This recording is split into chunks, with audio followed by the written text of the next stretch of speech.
Now there's two other modes, Cipher feedback mode and output feedback mode. And before we get into this, I know that just from teaching this and being around CISSP a lot, I know that people are just preparing for the exam and things like this. They just try to memorize and dump it on the exam. But when I first took the CISSP exam, there were no study books. There was nothing to actually study and zero in, and that's why I wrote the CISSP book, because there wasn't anything out there to really study. And I did that because I did the same thing. I took the exam, and a lot of stuff I didn't really fully understood, but I memorized it, and I just didn't like that. I passed, and I didn't know all the information. I just memorized it. So I know that people do that, and that's it's your choice, but not necessarily that you need to know Cipher feedback mode, that's going to come up in your career. But actually knowing this information is a lot different than just passing the exam. So when I started, I was a security consultant before I passed this exam, and I'm still a security consultant.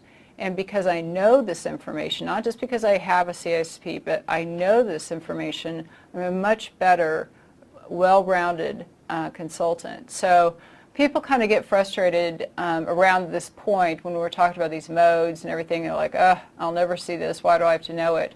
Well, you might. There's a lot of things that I would never have caught working with organizations if I didn't know a lot of this information that I thought I was never going to run across.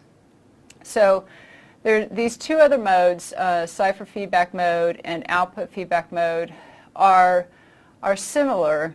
And remember, we're talking about a block cipher. Well, if they're in these modes, one of these modes, it's actually a block cipher that's working like a key stream. Stream cipher. So it's actually a combination of block and stream.